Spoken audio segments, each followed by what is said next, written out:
Nous allons commencer immédiatement avec la première invitée de cette soirée.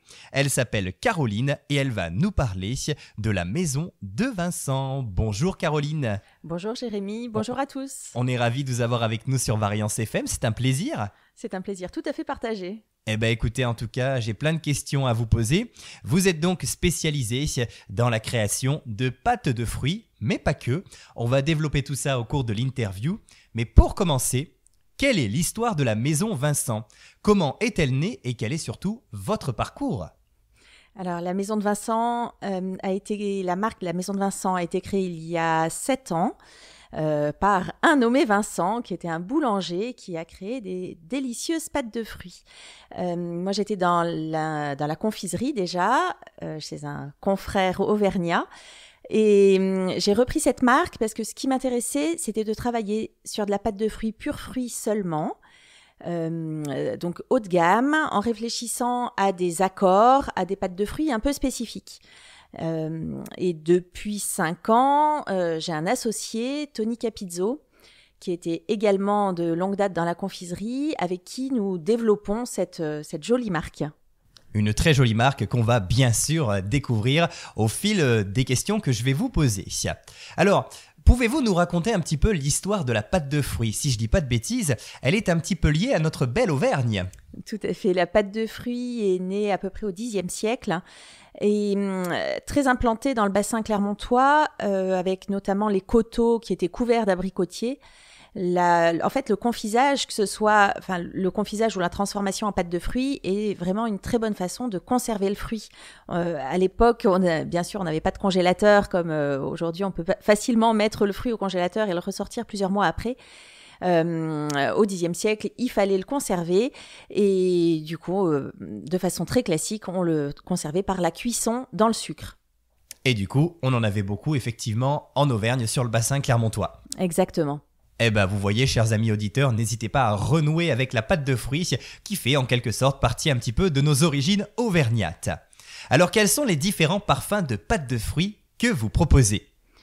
Alors, on propose des pâtes de fruits avec des fruits très classiques, de la framboise, de la myrtille, de la poire, de l'abricot, de la cerise, de la mirabelle par exemple, mais aussi des pâtes de fruits mangue passion, parce que la douceur de la mangue et l'acidité de la passion se marient très bien, il y a beaucoup d'amateurs.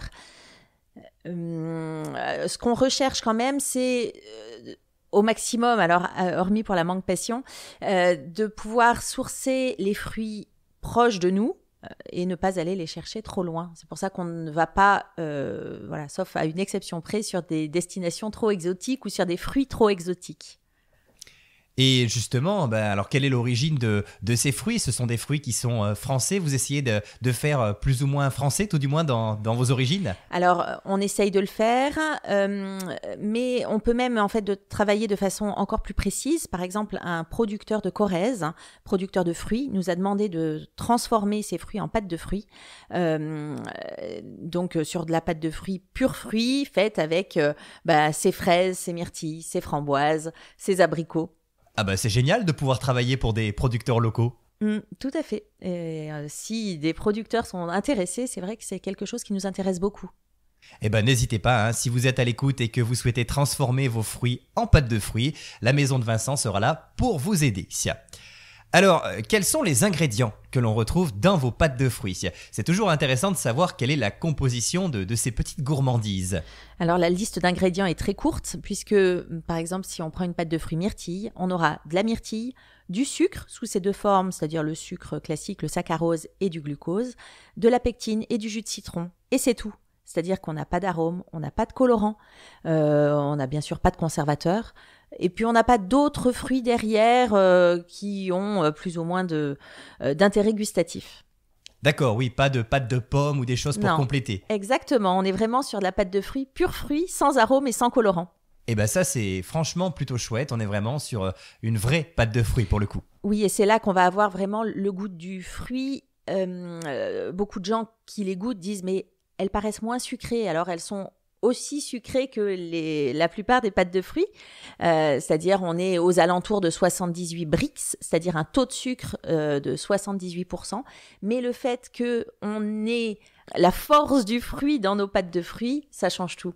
Et oui, ça rajoute vraiment un goût spécifique et du coup, on a l'impression d'avoir une toute autre chose en bouche finalement, Exactement. plus vraiment une pâte de fruits. En fait, c'est ça la pâte de fruits. Et ce n'est pas les bâtonnets qu'on nous a donné à manger quand on était enfant, par exemple. Ah oui, c'est sûr que c'est pas du tout la même chose. Et du coup, quelles sont les étapes clés qui permettent de fabriquer une pâte de fruits? Alors là, je suis curieux pour le coup. Alors, soit on part directement du fruit, donc déjà la première étape, ça va être de le réduire en purée. Soit on part de purée de fruits, on mélange ça peut être dans un chaudron qui sera plus ou moins grand, avec du sucre, du glucose. On fait chauffer. Quand c'est suffisamment chaud, quand on arrive à ébullition, on ajoute la pectine. Alors pour que ça ne fasse pas de grumeaux, si vous voulez en faire chez vous, mélangez la pectine avec une partie du sucre nécessaire. Et puis en fait, on va faire cuire. Et là, on va concentrer ce fruit et ce sucre. Donc finalement, il va falloir faire évaporer. Pour ceux qui font de la confiture, c'est la même chose, mais il faut aller plus longtemps dans la cuisson. Ah oui, d'accord, ouais, donc il y a une petite subtilité entre la confiture et la pâte de fruits. Exactement, c'est plus concentré. Une fois que c'est cuit, que ça commence à se transformer en pâte, là on vient les couler. Nous on les coule en fait sur des plaques d'inox, dans des cadres. On les laisse refroidir et quand c'est froid, on vient les sucrer dans ce qu'on appelle du sucre de granulage, puis les couper. Nous, on les coupe en général à la guitare. C'est un joli mot.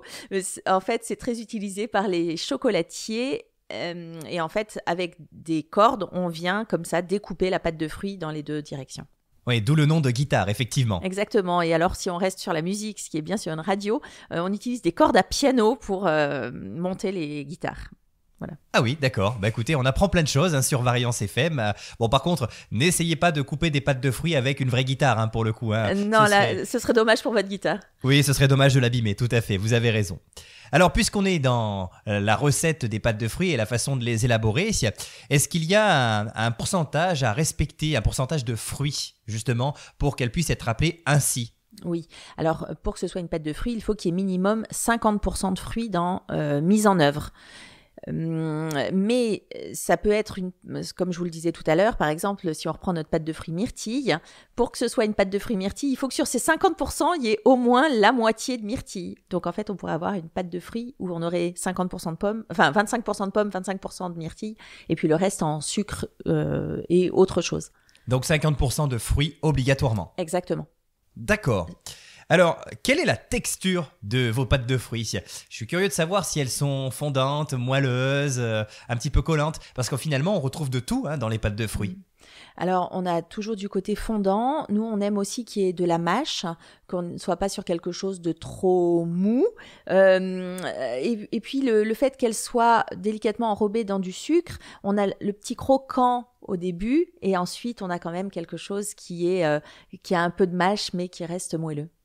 D'accord, ça donne envie. Là, franchement, si seulement j'en avais sous la main, enfin, c'est le cas puisque vous en avez apporté, mais je vais quand même terminer l'interview avant de les déguster. Et du coup, quels sont les fruits les plus difficiles à exploiter dans la fabrication de vos gourmandises? J'imagine que parfois, certains fruits vous donnent du fil à retordre. C'est le cas des fruits acides. Donc, ça va être le cassis, la myrtille, la cerise. Globalement, les fruits rouges sont un peu plus compliqués où en fait, il faut qu'on ait un équilibre des sucres. Tout à l'heure, je vous parlais de sucre et de glucose. Là, on doit travailler sur l'équilibre des sucres pour éviter d'avoir après une pâte de fruits on dit qu'elle remouille, c'est-à-dire que le sucre qui est autour vient un peu comme s'il était mouillé en fait, un peu s'intégrer dans la pâte de fruits. D'accord. Ah oui, donc comme quoi, effectivement, il faut faire attention selon les fruits. Oui, les recettes varient selon les fruits, exactement. Ah, c'est tout un métier, effectivement. Et est-ce que vous avez déjà testé des recettes un petit peu originales ou est-ce que vous êtes toujours resté sur des parfums très traditionnels? On avait une gamme de pâtes de fruits digestives, alors qu'on relancera peut-être, mais pour l'instant qui est un peu en sommeil. C'est-à-dire sur une base de pâtes de pommes, on intégrait des liqueurs, donc ça pouvait être de la verveine ou du génépi par exemple. Eh ben, c'est un moyen de boire un petit coup différemment, comme on dit. Alors, ça gardait vraiment l'arôme de l'alcool. Il fallait l'intégrer au bon moment pour que ça ne s'évapore pas trop. C'est c'est très formidable. intéressant, ouais, exactement. Ça change un petit peu pour le coup, hein. Et pourquoi pas, après tout? On a toujours l'habitude de déguster des liqueurs à la fin d'un repas, et ben pourquoi ne pas manger une pâte de fruits, tiens? Exactement. Une pâte de fruits à la liqueur de verveine du Puy, c'est quand même très bon. Ah oui, ça j'imagine, tout à fait. Et malgré sa grande teneur en sucre, la pâte de fruits possède quand même quelques petites vertus. Est-ce que vous pouvez nous en parler? Alors même, la première vertu, c'est de faire plaisir. C'est-à-dire que ce qu'on cherche avant tout, c'est le goût et ce plaisir du goût, le plaisir de la dégustation. Mais c'est vrai qu'on parle beaucoup de pâte de fruits dans le milieu du sport parce que ça apporte de l'énergie de façon simple, c'est facile à digérer, on va pas avoir les problèmes qu'on a avec les gels, etc. Voilà. Et on garde aussi quelque chose qui fait plaisir, notamment dans des efforts difficiles. Bon, ne mangez pas un paquet entier non plus, hein, parce que forcément ça reste du sucre, mais c'est vrai que c'est bon pour le sport, ça donne un peu d'énergie. Exactement. Et comment nous conseillez-vous de déguster vos pâtes de fruits? C'est vrai qu'on a l'habitude de la manger au dessert, hein, tout simplement, pour se faire un petit plaisir, au goûter également, mais je pense qu'on peut la lier à pas mal de choses, hein, n'est-ce pas? Oui, oui, tout à fait. Alors bien sûr, vous pouvez manger une petite pâte de fruits au moment du café ou au dessert, ça va très bien. Mais par exemple, avec le fromage, on peut avoir des associations vraiment intéressantes. Si vous prenez une pâte de fruits cerise, alors on a l'habitude de la confiture de cerise noire avec le fromage de brebis, mais la pâte de fruits va très bien. Et en plus, le côté ferme de la pâte de fruits sur un plateau de fromage, c'est très pratique à présenter. Ou alors, tout à l'heure, je vous parlais de la mangue et de la passion, avec du comté, c'est un délice. Vous voyez, on peut chercher des accords comme ça qui valorisent à la fois le fromage et la pâte de fruits, ou la framboise et le Saint-Nectaire. C'est quelque chose qu'on aime beaucoup. Et est-ce qu'avec le foie gras, on peut manger une pâte de fruits, tiens? Oui, dans ce cas-là, j'irais peut-être plutôt sur de la pâte de fruits de coin. Mais ça va très bien aussi. Eh ben pourquoi pas, tiens, voilà, c'est une bonne idée. Venez acheter des pâtes de fruits à la maison de Vincent et puis n'hésitez pas à les déguster avec votre repas de fête. Voilà, tout simplement, on vous donne aussi des idées sur les ondes de Variance FM. Alors, sur quel format peut-on retrouver vos pâtes de fruits? Maintenant qu'on sait de quoi elles sont composées, qu'on connaît un petit peu leur saveur, on a envie de savoir comment on peut les retrouver, parce que c'est sûr que ces petites pâtes de fruits, ça se déguste très très vite. Donc voilà, quels sont les formats que vous proposez? Alors, on a deux formats, en fait. On fait soit des carrés, soit des petites billes. Le carré, c'est la pâte de fruits la plus classique. C'est celle que recherchent les plus passionnés. Alors que la petite bille, on a la notion de grignotage. C'est petit, on en mange une, puis deux, puis trois, puis quatre. Voilà, donc ça va dépendre presque des générations, en fait. L'avantage de la bille, effectivement, c'est qu'on a l'impression d'en manger plus. Ou d'en manger moins, puis finalement de finir le paquet. Oui, voilà, au final, tout à fait. Et le conditionnement et la logistique se font également en local. Est-ce que vous pouvez éventuellement nous parler de tout ça? Oui, en fait, on est installé à Châtel-Guyon depuis 1 an. On était auparavant à Vichy. Donc c'est vrai que l'ancrage local, nous, va même plus loin que le conditionnement et les expéditions, puisque on essaie de travailler au maximum avec des fournisseurs locaux.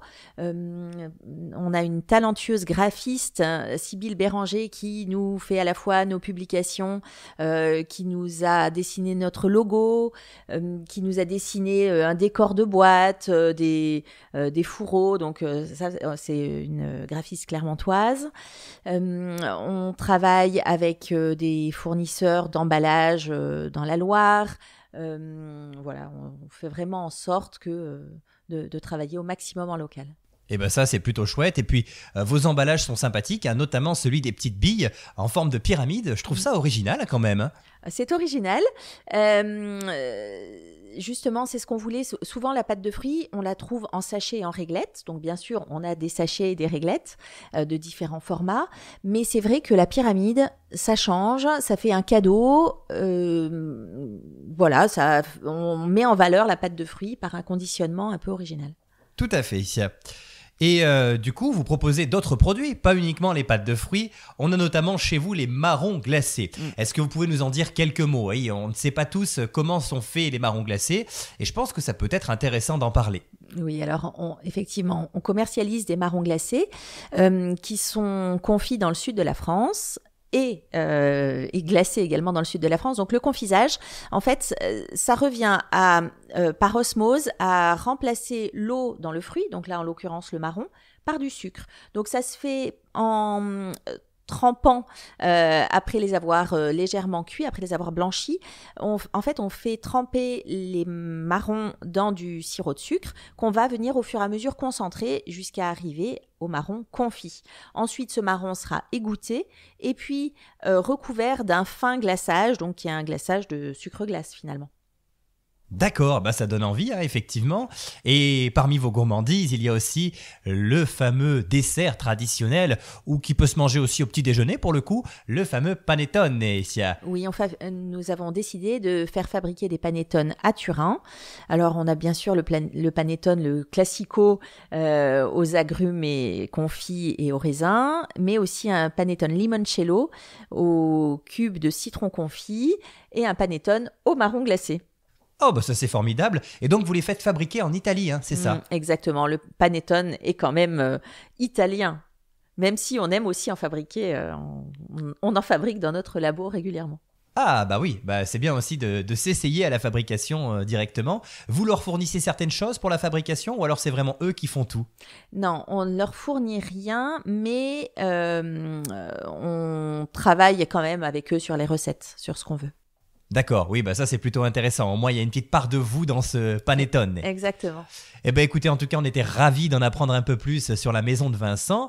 Le temps passe vite, donc on va devoir se laisser dans quelques instants. Mais avant de partir, parlez-nous un petit peu de vos contacts et de vos moyens de vous retrouver.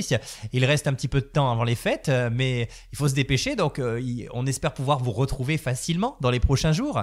Alors bien sûr, on vend principalement aux professionnels. Donc vous pouvez nous retrouver chez un certain nombre de revendeurs, dans des épiceries fines, chez des torréfacteurs, chez des confiseurs. Mais nous avons, pour nous faire connaître et vous faire partager, vous faire connaître un peu toute notre gamme, nous avons ouvert dans nos locaux à Châtel-Guyon une boutique éphémère qui est ouverte à nos heures de bureau, donc de 9h à 16h, du lundi au vendredi jusqu'à Noël. N'hésitez pas à donner votre adresse, hein, tant qu'à faire. Alors, on est dans la zone artisanale de Châtel-Guyon, 19 chemin de la Croix des Robert. Et puis, on a aussi un site internet qui vient d'être refait, www.lamaisondevincent.fr. Et vous pouvez nous retrouver aussi sur Instagram et Facebook. N'hésitez pas, on vous rappelle le nom, c'est la maison de Vincent, facile à retrouver à Châtel-Guyon et un peu partout sur le territoire avec plein de points de revente. En tout cas, merci beaucoup d'avoir été avec nous, c'était un plaisir Caroline de pouvoir échanger sur ces produits. Merci pour votre invitation, à bientôt et puis passez de bonnes fêtes. Eh ben, merci à vous, vous aussi, profitez-en de ces fêtes de fin d'année.